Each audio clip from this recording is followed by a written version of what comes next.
Good day, ladies and gentlemen, and welcome to the Rise of Renewables Integration Challenges and Opportunities webinar. All lines have been placed on a listen-only mode. If you would like to submit a question at any time during the webinar, you may use the chat box located on the lower right-hand side of your screen. Simply type your message into the box and click on the send button. If you should require assistance throughout the conference, please press *0 on your telephone keypad to reach a live operator. At this time, it is my pleasure to turn the floor over to your host, Glenn Anderson. Sir, the floor is yours. Thank you. My name is Glenn Anderson, Director of the Xcel Energy program, and I'll be moderating today's webinar, which is part of our Natural Resources and Infrastructure Committee's spring webinar series.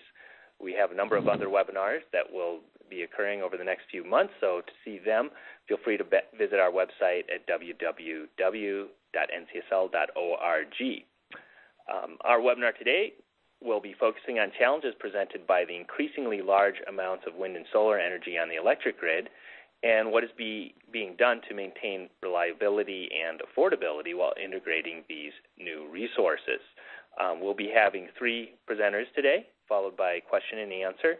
And as a reminder to keep in mind, there's a box on the side of the screen where you can enter your questions for the presentation.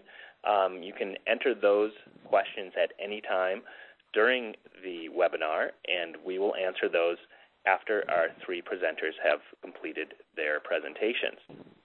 I want to also let you know that the presentation slides will be recorded and posted on the NCSL website, and we will be sending out an email to all of our attendees to notify them when that is online. So first, I'd like to introduce Drake Bartlett. He is a senior trading analyst for Xcel Energy.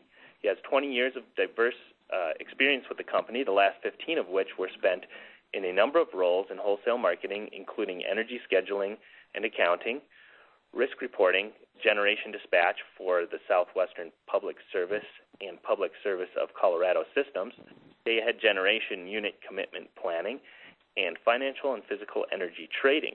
In his current position, Drake's responsibilities include efficiently and reliably integrating high levels of renewable energy resources into the generation portfolios of various Xcel operating companies, as well as developing studies to optimize costs and savings of the renewable energy portfolios. So let's welcome Drake Bartlett. Thank you, Glenn. As a warning to the listeners, I will be speaking quickly to try to keep my presentation within my allotted 15 minutes. Xcel Energy is a combination gas and electric utility operating a bit over 26,000 megawatts of generation in 8 states. We are the #1 utility wind power provider in the nation with over 5,000 megawatts of wind generation capacity, and we are among the top 10 utility solar power providers. There are 4 operating companies within Xcel Energy. Northern States Power Minnesota and Northern States Power Wisconsin are members of the Mid-Continent ISO.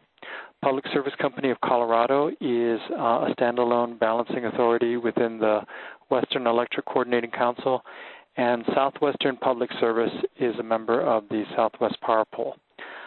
A number of my slides deal specifically with Public Service Company of Colorado, so if I mention PSCo, I'm referring to Xcel Energy's operating company in Colorado. I'd like to draw your attention to the tagline at the bottom of the slide.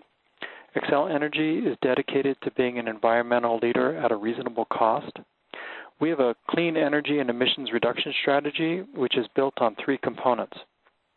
The first component is the increased use of renewable generation sources, such as wind and solar generation. Xcel has reduced CO2 emissions by 19% from 2005 levels, and we estimate that half of our emissions reductions since 2005 are due to our wind and solar generation on our systems. Our goal is to reduce our CO2 emissions by 31% from 2005 levels by the year 2020. The second component is the fact that we have robust energy efficiency and demand-side management programs. And the third component is our power plant emission reduction initiatives, such as Clean Air, Clean Jobs in Colorado and the Metropolitan Emissions Reduction Project in Minnesota. Under these programs, Xcel Energy is installing state-of-the-art pollution control equipment at some of our more efficient coal plants and replacing older, less efficient coal plants with cleaner and more flexible natural gas-fired generation. The line at the top of this graph shows the national average for retail electric rates. This information comes from the U.S. EIA, which stands for the Energy Information Administration, which provides official energy statistics for the U.S. government. The bottom line shows the average retail electric rate for the Xcel Energy operating companies. So the point of this graph is to show that Xcel Energy has made significant investments in the environment while maintaining electric rates below the national average. So that's what we mean by being an environmental leader at a reasonable cost. Okay, this chart shows the growth in wind generation capacity at Xcel Energy. As I mentioned earlier, we currently have just over 5,000 megawatts of wind generation, and we expect to grow to over 7,000 megawatts of wind generation capacity by the end of 2015. Just for reference, a megawatt is enough energy capacity to power about 330 homes.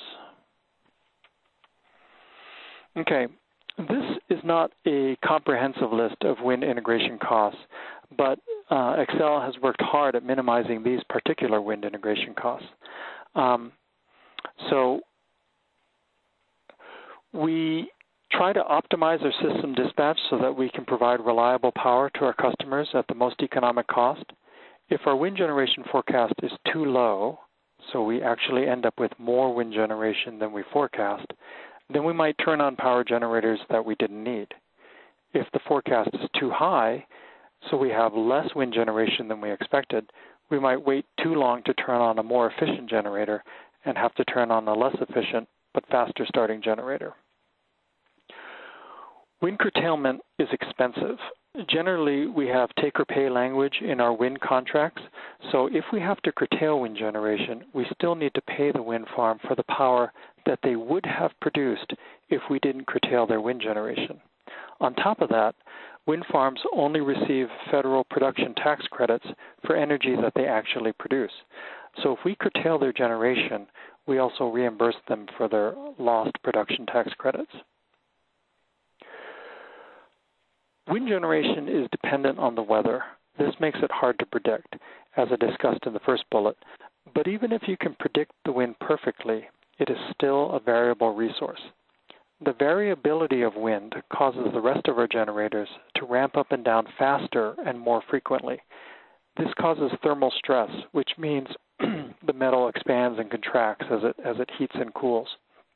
The bottom line is that our fossil fuel generators need to take more frequent outages due to increased thermal stresses caused by our wind generation portfolio. Okay, finally, a utility's number one job is reliability. We always want to keep the lights on.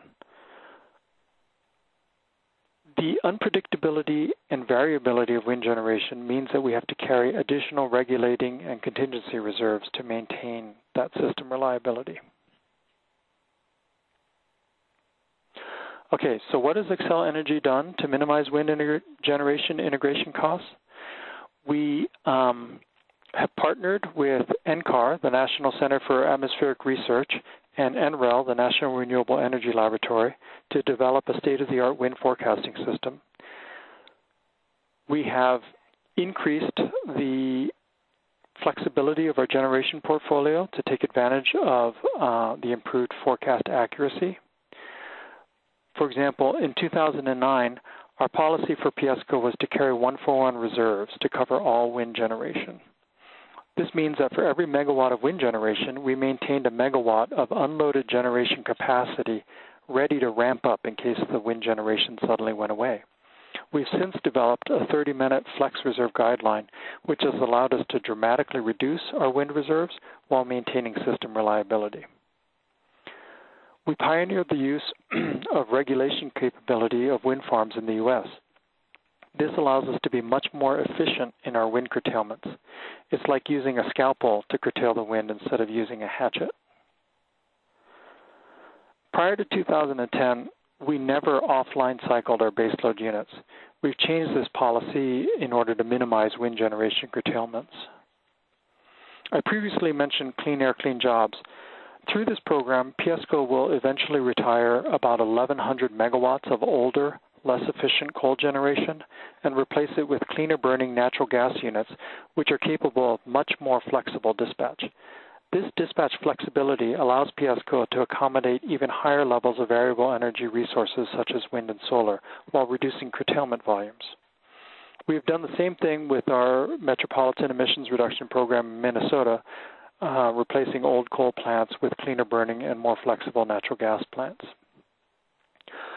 Our contracting groups have negotiated free curtailment hours based on anticipated annual curtailment volumes, which decline as we increase the flexibility of our generation portfolio due to, for example, the Clean Air, Clean Jobs Act in Colorado. And finally, we filed a renewable integration tariff, which fairly allocates the integration costs of renewable energy. I'm going to be discussing this in more detail at the end of my presentation.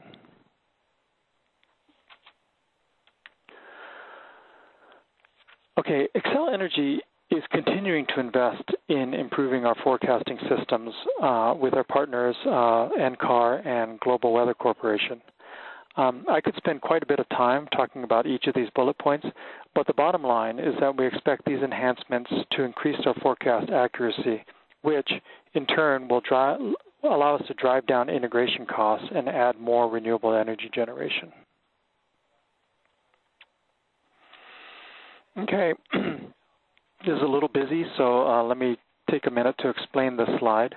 The pink line at the top of the graph represents the PSCo electric load over the course of the day on February 25th, 2012.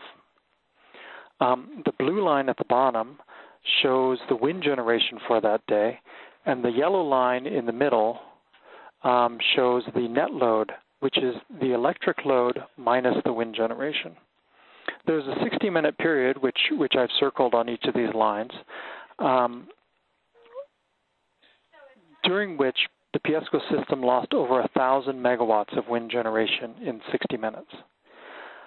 As you can see here, the electric load decreased by about 200 megawatts over that time period, and so the resulting net load ramp was about 850 megawatts.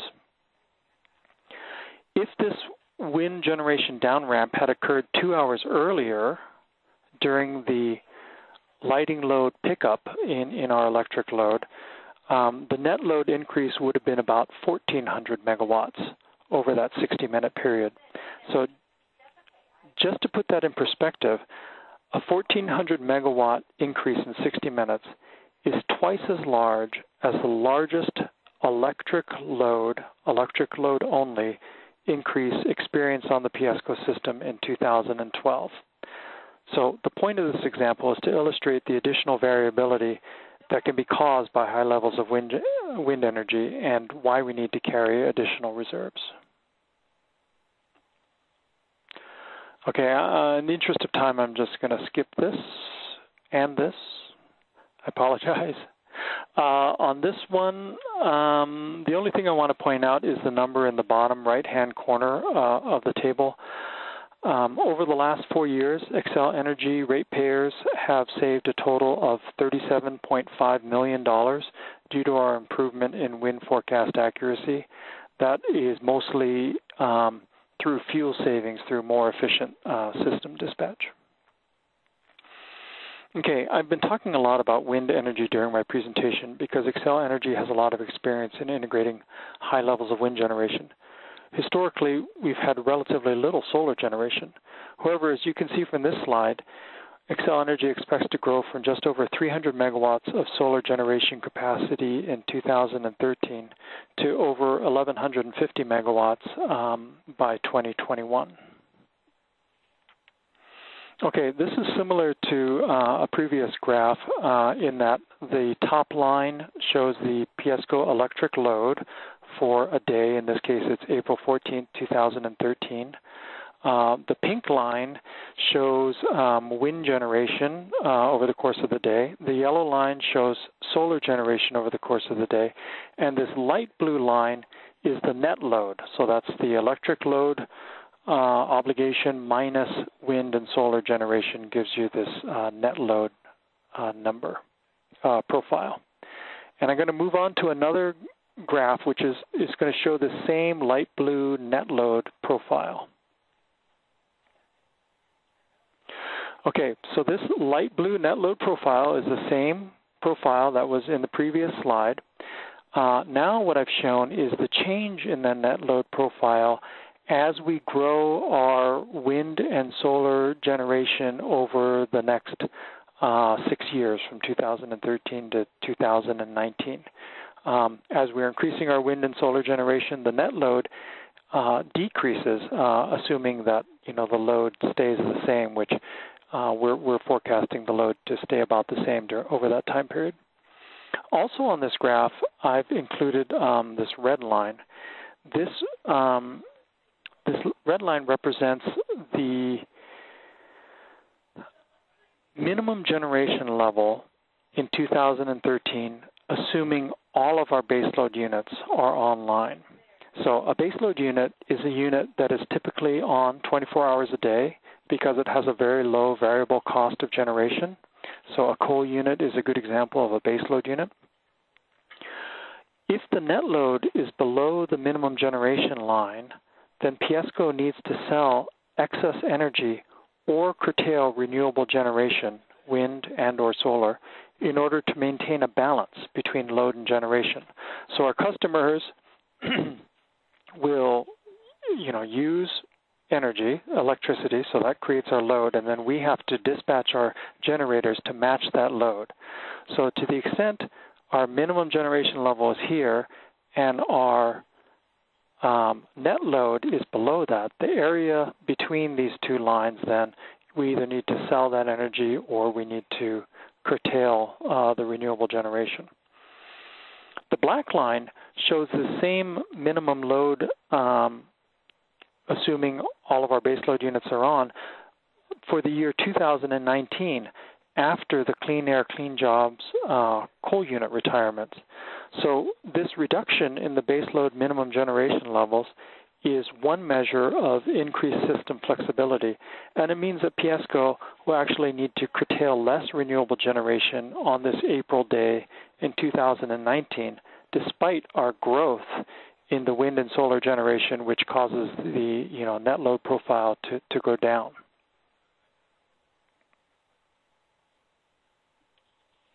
Let's see, oops. Okay, this is the last slide. PSCo Renewable Integration Tariff. As I've noted throughout the presentation, the renewable energy, such as wind and solar generation, contributes additional variability beyond what exists from load and conventional fossil fuel-fired generators. PSCo requires additional regulation and frequency response reserves from reliable electric generation capacity to balance the variable output from renewable energy generators. We also require additional contingency reserves to guard against a significant loss of renewable energy generation due to changing weather. So all of this leads us to filing this tariff. Transmission-only customers are customers who are taking renewable energy that is generated within the PSCo balancing authority area and exporting that power.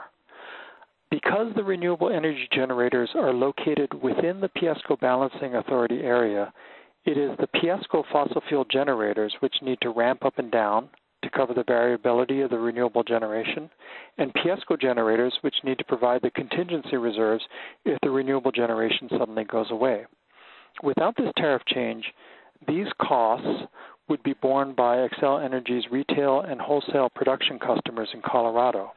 In this tariff filing, we've requested that transmission-only customers who cause additional costs through the export of renewable generation that is located within the PSCo balancing area cover these costs. So These new charges will not raise Xcel Energy's earnings. The whole point of this tariff filing is to fairly charge the integration costs of renewable energy to those users of that energy. All right. Thank you, Glenn. Thanks so much, Drake. That was an excellent, content-rich presentation. I want to remind our attendees again, if you have any questions, feel free to enter them in the chat box on the right-hand side of your screen, and we will answer those questions as soon as our presenters have, our remaining two presenters have finished their presentations. So our next speaker will be Ken Schuyler of PJM Interconnection.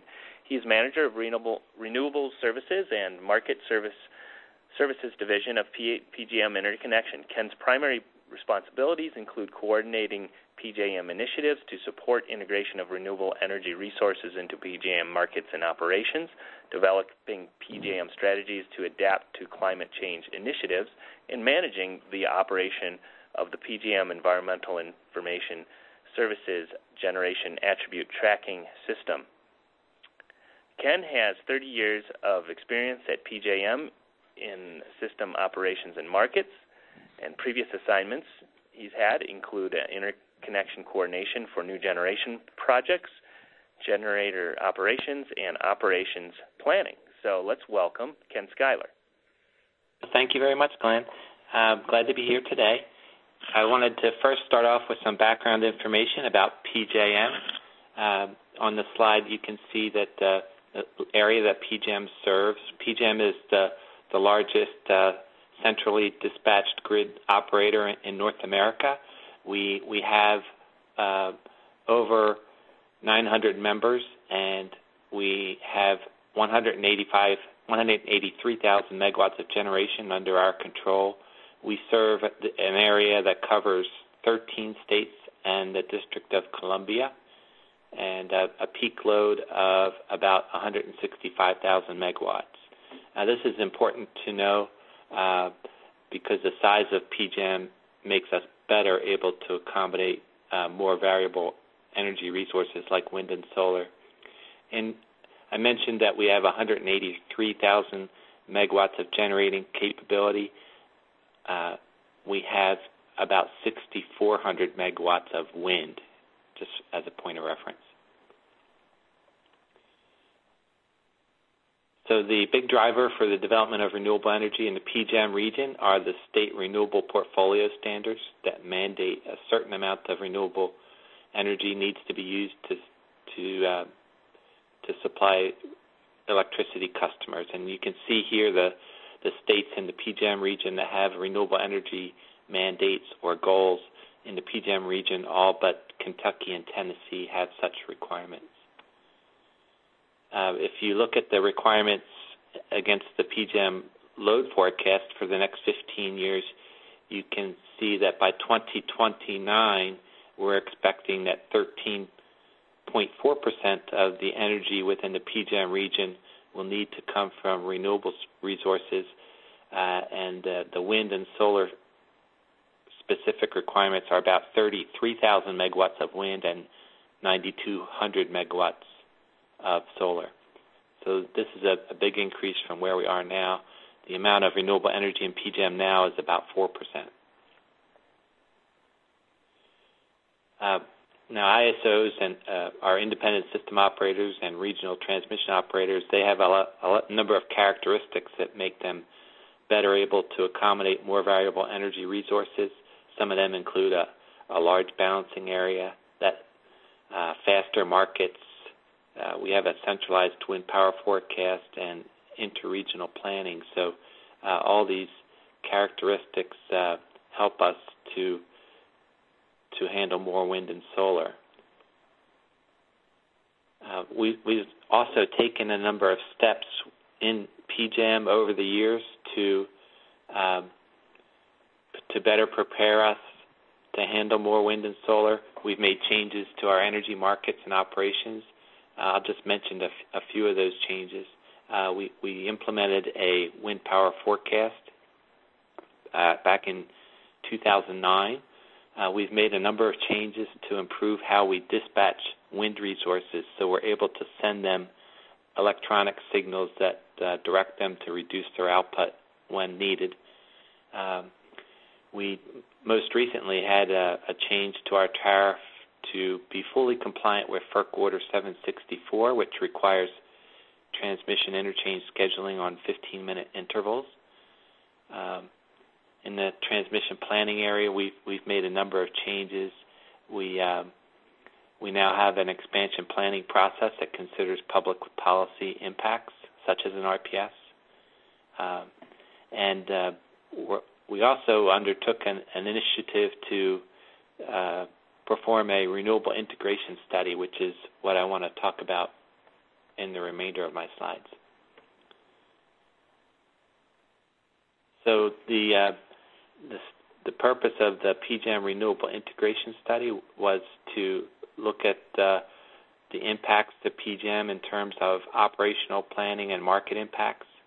If PJM were to have a large-scale integration of wind power, and also to look at how to best mitigate those impacts. The purpose of the study was not to look at the economics of wind and solar, and so we didn't look at what the cost might be to actually construct the wind and solar facilities. We had a project team that included many of the industry experts, and they are well recognized within the industry and performed the work on behalf of they did the study of the PJM region on behalf of PJM. So I want to make sure I acknowledge those companies. We started the project over 3 years ago in May 2011 and presented the study results to PJM stakeholders just a couple months ago in March. So I'll be sharing with you now some of the study results. One thing that we did as part of the study was we looked at a number of different scenarios. There were 10 different scenarios evaluated, starting with a 2% business as usual case, which was just a 2% wind and solar penetration. If you're looking at the amount of energy produced by wind and solar, it was 2% of the total PJM energy. And we looked at a 14% case that was equivalent to the amount of renewable energy required to satisfy the state mandates. Then we went beyond that and looked at a number of 20% renewable energy and 30% renewable energy scenarios with different combinations of solar and onshore and offshore wind.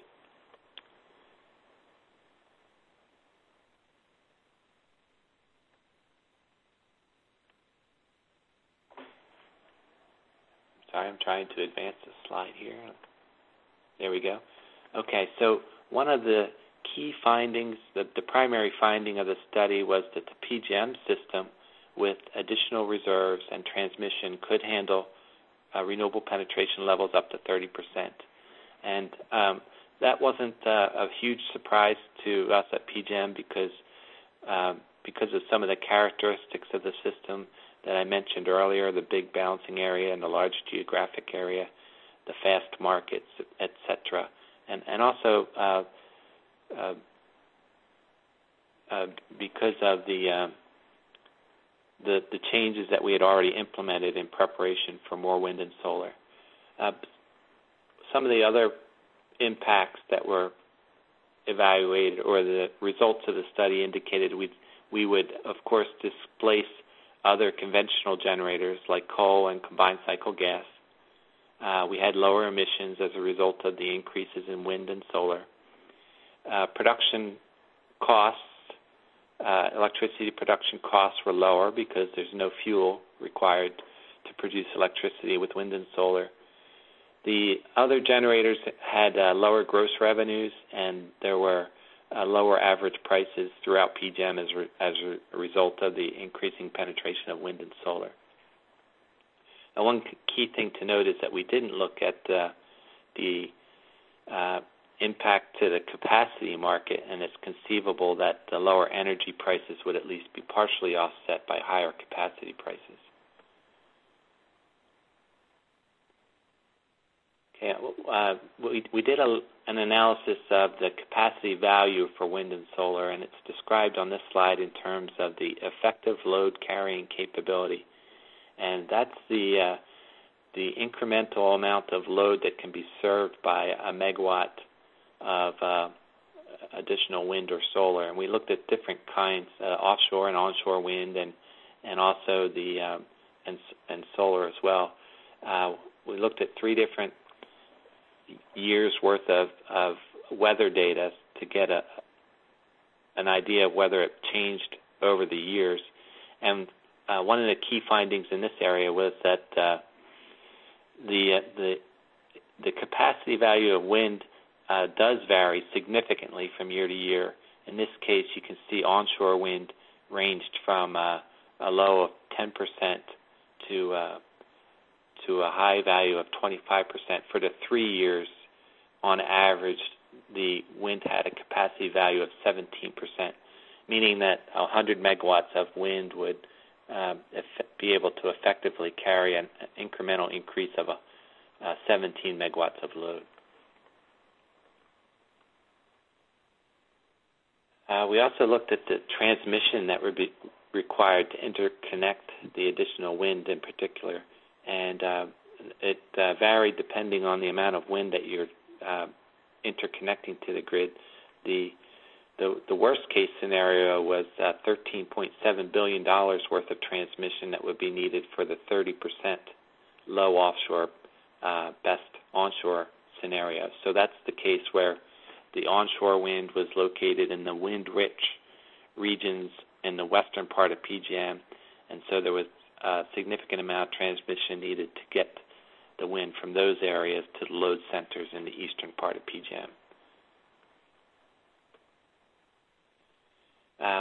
One of the other findings from the study was that you would need additional regulating reserves to be able to manage the moment-to-moment variability of wind and solar. And the worst-case scenario here was that the amount of regulation needed would be increased by about 127%. But this is an increase of maybe 1,500 megawatts for a total of 100,000 gigawatts of wind that was added to the system. So 100,000 megawatts, of wind. So the amount of regulation that was needed was significant, but compared to the amount of wind being added, it was not unreasonable. We also did some sub-hourly simulations to look at the impacts in the hourly markets, and we did that for 50 particularly challenging days, and determined that the PJM real-time market could be successfully operated in all cases. The CTs, combustion turbines, that were added to the generation portfolio in 2026 were a significant reason why PJM was able to handle the increasing ramps in wind output. We also found that the higher penetrations cause new operating patterns, especially for CT usage, that are significantly different from what is common today. And I have a slide on the next slide shows some of that.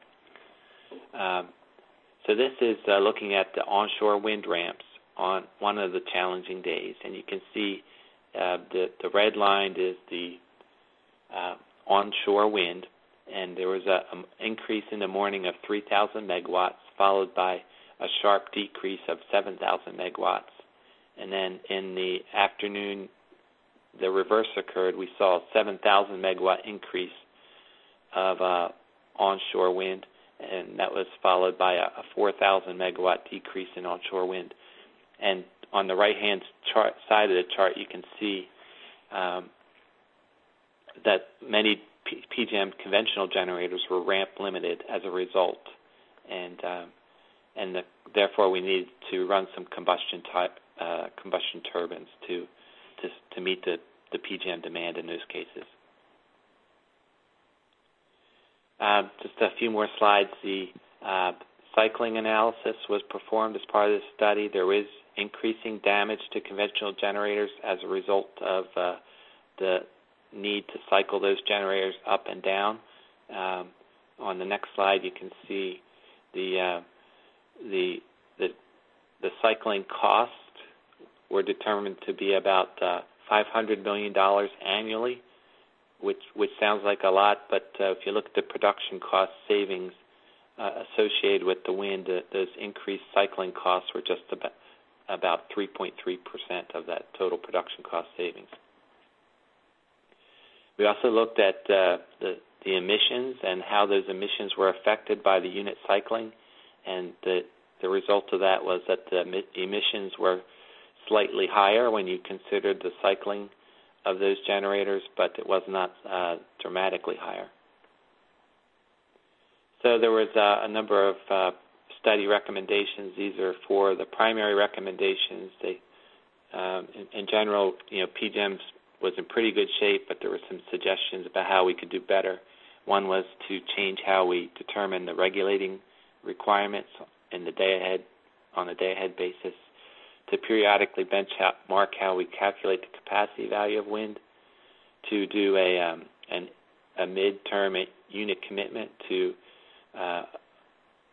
avoid running peaking generation more frequently than is necessary, and then also to look at how we can improve the ramping capability of the existing generators.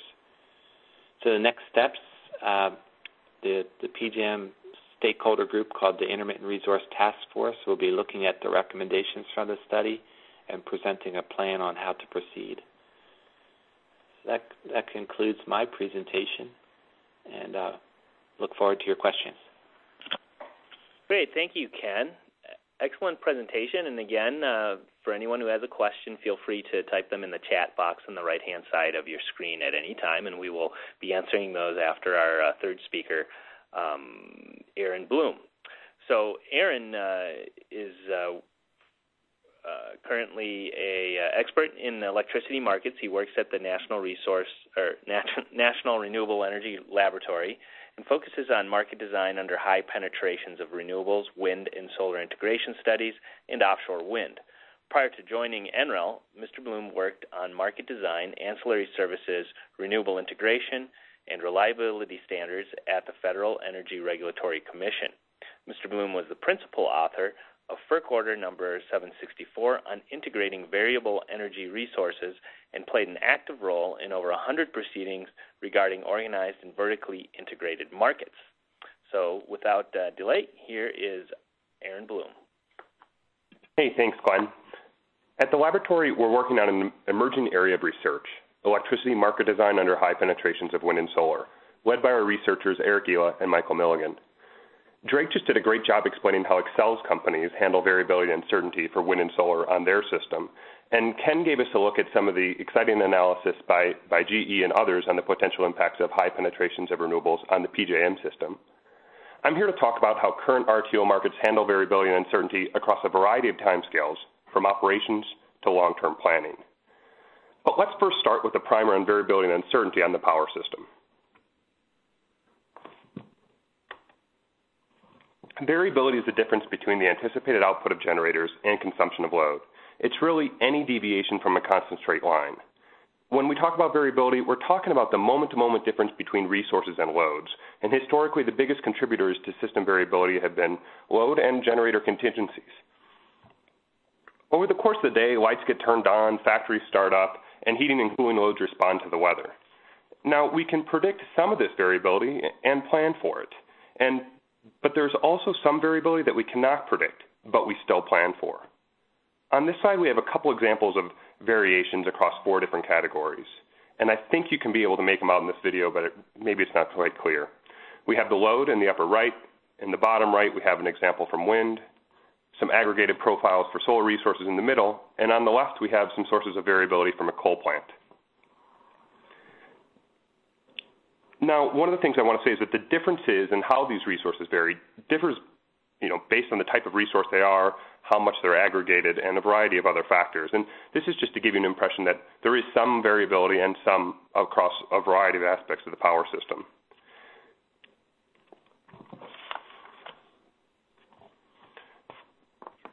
One thing that I want to point out is that many sources of variability get considerably easier to manage when aggregated. We've seen this in the case of loads, which have very dense variability compared to other resources, and we continue to see aggregation benefits with solar and wind resources. Now, two examples of uncertainty that we typically have in the power sector are forecast error and forced outage rates. A forecast error is intuitively pretty easy to understand. We cannot predict the future perfectly, and the difference between the actual and forecast has system impacts. This has been the case with load forecasting, which is quite good, and wind and solar forecasting, which are quickly improving. Another example of uncertainty is a forced outage rate for generators. This is what we mean when we're talking about a generator tripping or a transmission line failing. We know that at some point, a small pipe on a large plant will probably fail, or some other seemingly trivial part will have a major impact on system operations, and the system needs to be able to recover from these disturbances. We just don't know when that event will happen, and so we plan for it and hold reserves, just in case. With high penetrations of wind and solar generation, uncertainty increases, as does the net variability of the power system. And Drake did a great job of explaining the net load problem that we face on the system right now. And the amount of the increase will vary based on the size of the region, its load, characteristics of its thermal fleet, and a variety of other contributing factors. But like I said, variability and uncertainty aren't totally new challenges to system operators. There's been a series of operational practices and tools that have been developed over the last century to manage sources of variability and uncertainty. The variability and uncertainty of variable generation can be met with different operational strategies depending on the timescale and time horizon of the variability and uncertainty. For instance, short-term variability might be met by regulation reserve. Long-term variability might be met by a following reserve product, and long-term uncertainty might be met by improved forecasting. It is possible that some of the existing procedures for accommodating the variability and uncertainty of the past can be used to meet the increasing variability and uncertainty of variable generation. In RTOs, the revenue to provide these services is derived from energy and ancillary services markets, and in some cases, forward capacity markets. These markets are designed to provide an opportunity to resources to recover their variable and some fixed capital costs. They're also there to incentivize resources to contribute to a reliable and secure system and provide indifference for resources on their operational directives, meaning they're willing to follow what is in the best interest of the system as defined by the system operator. In non-RTO areas, traditional rate regulation assures utilities are justly compensated for the services they provide. One thing you might notice from recent industry discussion is that there's a general agreement that the systems can operate with modest levels of wind and solar penetration. As best as we can tell, there's really not a technical infeasibility preventing the United States from reaching 20% renewable energy goals across the country. And indeed, instantaneous penetrations in the U.S. have already exceeded 40% in some instances. Now, our research has shown that some of the tips and tricks the industry used in the past to address historical changes could be expanded or enhanced to more efficiently integrate high penetrations of renewables in the future. And that's what I'm going to dig into next, starting with a review of some of the mechanisms that contribute to a resource's revenues in an RTO-type market. There are primarily 5 sources of payments for resources in the power market: bilateral agreements, capacity market payments, energy market payments, ancillary service payments, and a couple of other small bucket items.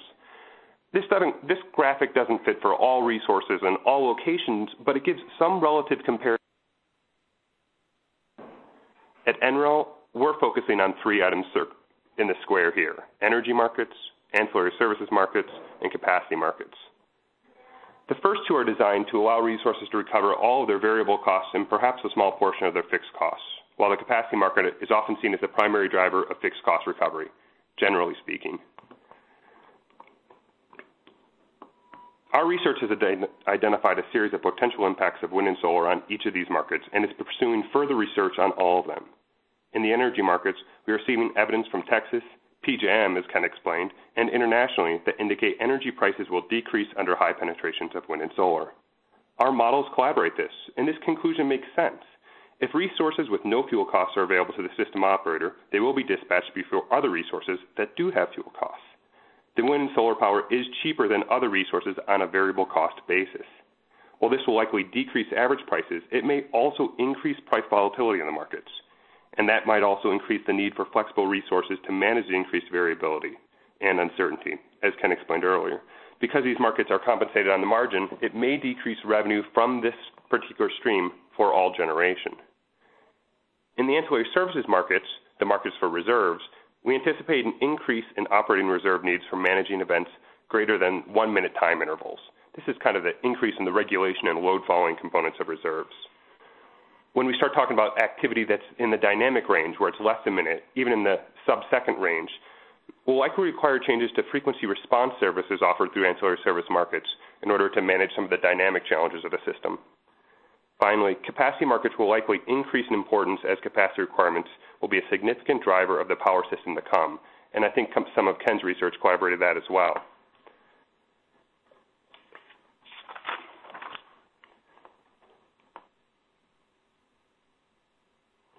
Many of these issues are being discussed at a wholesale level right now. At the Federal Energy Regulatory Commission, they're discussing compensation mechanisms under Order 755 for regulating reserves. There's been a lot of traffic in the trade press and in the courts about FERC Order 745 and demand response. And there's been a series of activities at the RTOs on capacity markets with flexibility constraints in them, new ancillary services for ramping products, sub-hourly settlement, and multi-period scheduling. One area of critical importance to the power system is frequency response. FERC and NERC have identified a consistent decline in the power system's ability to stabilize system frequency after an event on the system.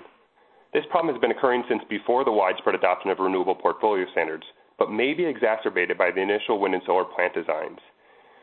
NRL's research on wind resources indicates that new technologies for wind resources and possibly solar resources could be used to address the historical problem and address any concerns about the asynchronous nature of wind and solar resources.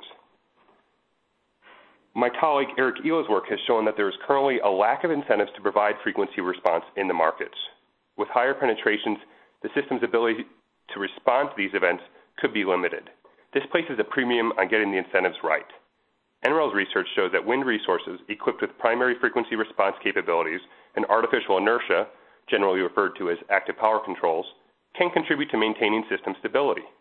Markets to incentivize the appropriate behavior from all resources are necessary to send the price signals to enable previously dormant capabilities on existing facilities and encourage new sources of primary frequency control to enter the market. Another area where we're doing active research is in the flexibility of markets. There are a lot of sources of system flexibility, and sometimes that flexibility comes from how the system operator optimizes their transmission system, and others are from specific responses from generators. What Michael Milligan's research has shown is that as you increase the footprint size and move to faster and faster markets, the actual needs of the system for reserves decrease. This example is for a 10-minute interval, and in each of the RTOs, real-time operations are determined on a 5-minute basis. In some of our forthcoming work, Eric Ila investigated various incentives that could be used for extracting flexibility from the market. This research shows that reserves are potentially not the only way to get flexibility out of the system.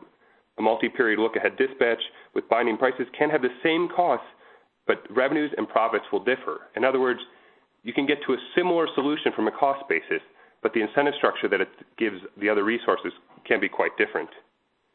He's also done some research on financial settlement intervals and to understand what kind of impact they have on driving flexibility from the system.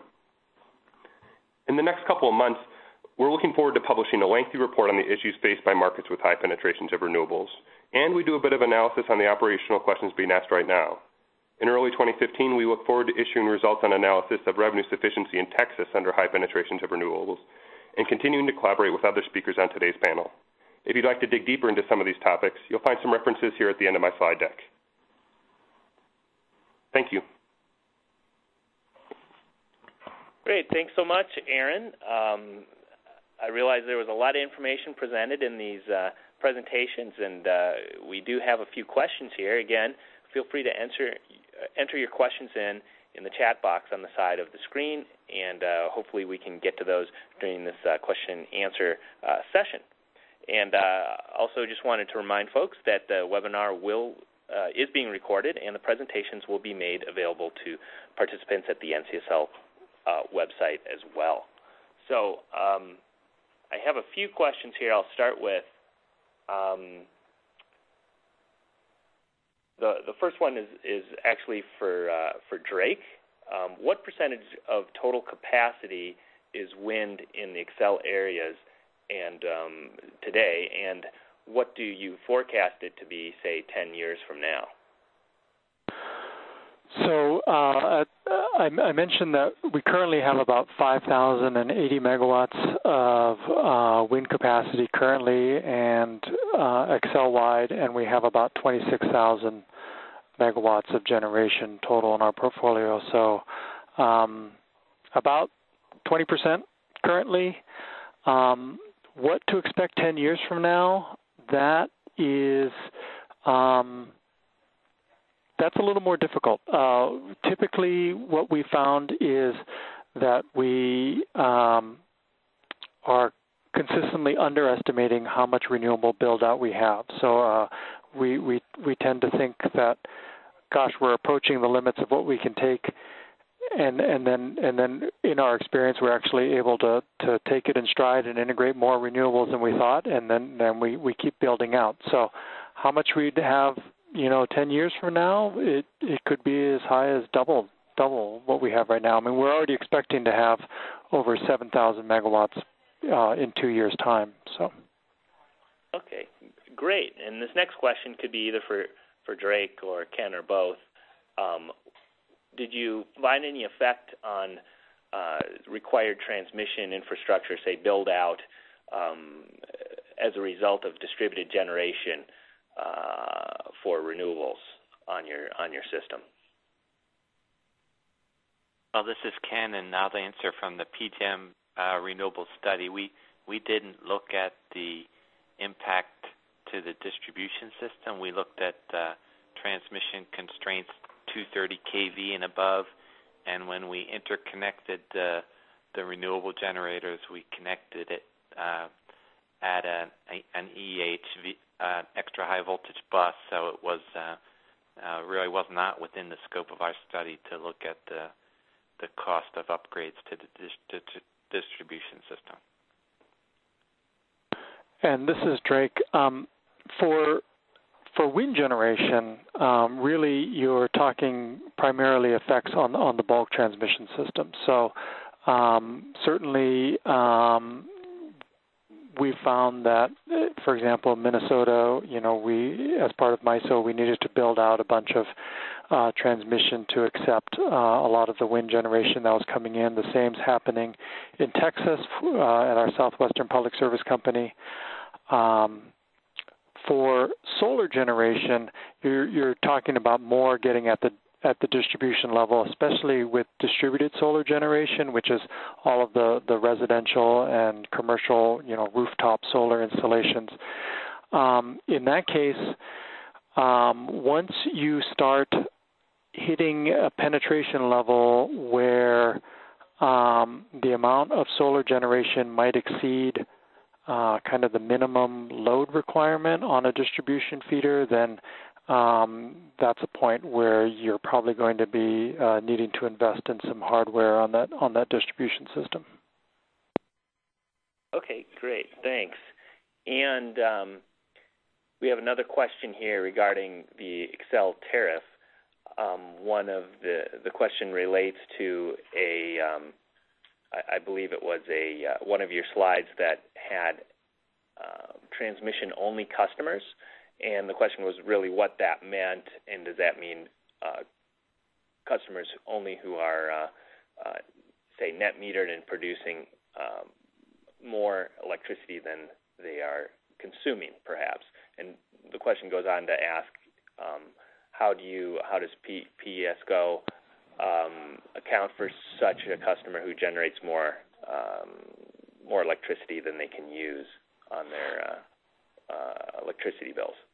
Sure. So net metering is something that happens with, again, that distributed solar generation. So a homeowner installs solar panels on their rooftop, and they sell, if they generate excess energy, that they sell it back to the utility at the same rate that they would be buying energy from that utility, and so it's called net metered because they're exchanging their megawatts at that same rate. That is something that happens on the retail level. So when I was talking about transmission-only customers, I was talking about bulk electricity wholesale customers. So these are customers who are buying electricity from a wind farm that is producing megawatts of generation and moving it over the bulk transmission system, to another state. So that's what I meant by transmission-only customer. It's a wholesale customer, not a retail customer that would be involved in net metering. Okay, great. And this one is for Aaron. You mentioned the ancillary services market. Could you explain what that market does and where they exist and why they exist, and also whether they help with regards to reducing costs for integration? Yeah, great question.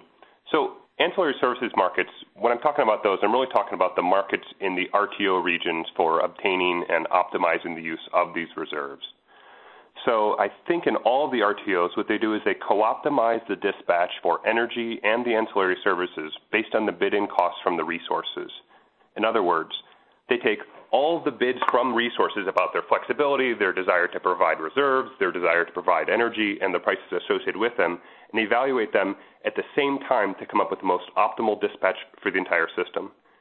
And the reserves that are co-optimized here are traditionally regulating reserves, the reserves for the sub-5-minute variability of the system, and then spinning and non-spin reserves depending on their regional differences. Some require all spin, some require some combination of spin and non-spin. And one of the things that's important to note about reserves is a lot of the times reserves come at a very, very low cost, and that's because you're not always operating the system at the peak level. There's a lot of days through a lot of the parts of the year where you've got a bunch of extra generation that's sitting not on or anything or able to turn on even though there's not a ton of load available for it. So they're happy to offer in their services in order to provide reserves, and that can come at a very low cost. So I guess one of the questions that you asked was, does the way that the RTOs co-optimize ancillary services allow for the more optimal use of ancillary services and lower costs? I would say that's absolutely yes, that is the case. Just the fact that they're co-optimizing energy and ancillary services to make sure that all the units are placed at their optimal levels based on their costs really helps you minimize a lot of the impacts to the system. Great, thanks, Aaron. We have time for just a few more questions here. This one is really for Ken, I believe, but others feel free to join in. Or actually for Drake, what megawatt level of capacity does PSCo hold now for each megawatt of wind in their balancing area and for solar? So I guess the question really gets to what type of reserves are needed for either type of variable generation, whether wind or solar. So there are different types of reserves. So I mentioned a couple of different ones. One is regulation and frequency response, and so that really is dealing with kind of the minute-to-minute variability that's going on the system. And so at its most basic function, a utility is always trying to match generation with load and try to keep those two in balance. And so as customers, plug things in, turn on lamps and so forth, the load bounces around, and our generators, as Aaron was mentioning, there's other sources of variability. So we're always trying to maintain that balance. And so for regulation and frequency response on the PSCo system, for renewable energies, we hold, something along the lines of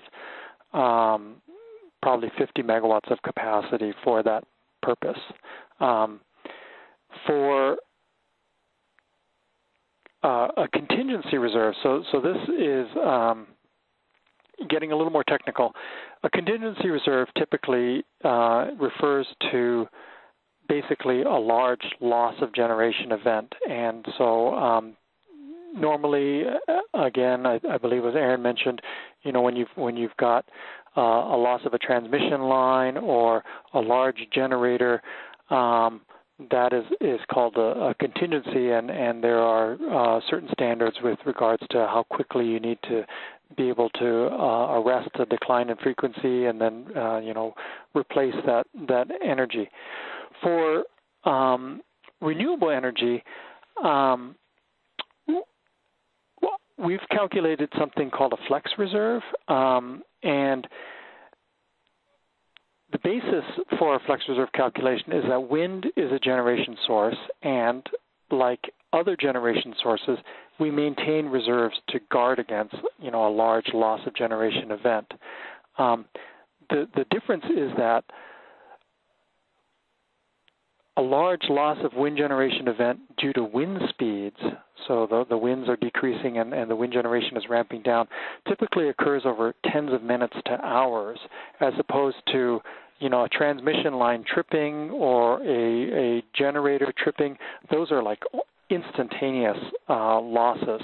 So to calculate Flex Reserves, what we did was we looked at our very largest wind down ramp events, and we said, okay, how much wind energy do we have on the system at the beginning of these really large wind generation down ramp events, and that determines kind of how much reserves we have to hold. It kind of makes intuitive sense. If you have a lot of wind generation, then you could potentially lose a lot of wind generation. If you don't have much wind generation, then you can't lose very much wind generation. So the amount of Flex Reserves we hold depends on the amount of wind generation we have. As I mentioned, we've got about 2,200 megawatts of wind capacity on the PSCo system. When we're flat out producing as much as we possibly can, it's typically we top out at around 2,000 megawatts of wind generation, and for that amount of wind generation, we'd carry about 450 megawatts of reserves to guard against a loss of wind.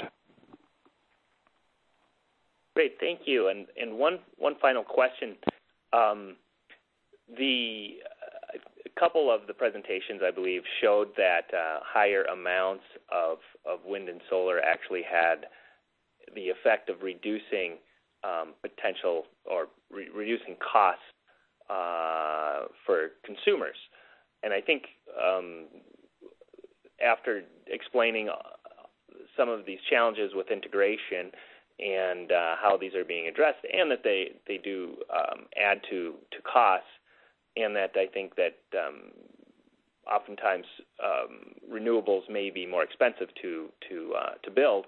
How do you come to that conclusion that it actually would drive down cost, despite the fact that you may have to carry more reserves to deal with the variability and the fact that certain types of resources, such as solar, for example, may be more expensive to build? I'm happy to take a stab at that one if you want, Glenn. Yeah. So okay. I think one of the things to really emphasize there is that in the RTO markets, what we're seeing is that wind and solar can decrease the energy cost, meaning just the energy component of their payments. That might increase the cost of other components of all of their revenue. So it could increase some of the reserve costs, and it could increase some of the capacity costs going forward. And so when we're talking about the energy costs, we're really talking about these marginal costs from the real-time market and from the day-ahead market. And so that's the component that's decreasing. Other parts do kind of go up, but trying to understand how much they go up collectively is a kind of an art, I think, when you get down into it. This is Drake. Another thing to consider is a concept called geographic diversity, where if you have on the public service company system, we're talking about a balancing authority within one state, and our wind is fairly concentrated, meaning that it tends to be co-located next to other wind farms, and that has to do with the costs of building transmission. So when you site a wind farm, you have to, first of all, have a windy resource because you want to generate wind, but then you also have to have it close to existing transmission, and so wind farms tend to be clustered geographically, kind of close to each other. As you move to an organized market like PJM or MISO or the Southwestern Power Pool, as you move to a larger organized market, now you're talking about an area that spans many states. And so you've got this geographic diversity component where the wind farms are not all co-located right next to each other, and so they don't tend to all ramp in unison and in the same direction. So you've got these offsetting variability, and that actually smooths out the variability that you experience. And so that is as you move towards larger geographic areas and greater diversity, you smooth out that variability, which reduces the amount of reserves you need to carry and reduces your costs. And this is Ken. I would just add that I don't think any of the speakers today really talked about the capital cost to construct the additional renewable generators. And so that was, so while we talked about some components of the energy cost increasing and others decreasing, we really didn't address at all about the capital cost to build the systems, the generators. Well, great. Well, thank you so much.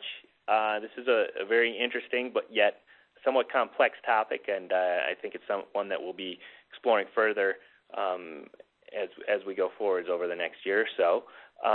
So again, a big thanks to our speakers, and wanted to remind again that we will be sending out an email notifying our attendees that the webinar and its presentations and the recording are available on our website. So big thanks also to our attendees for joining us, and I also want to let folks know that we'll be having a number of other webinars coming up in the next month or so, dealing with topics such as food safety, natural gas pipeline safety, and small modular reactors. So until next time, have a great day.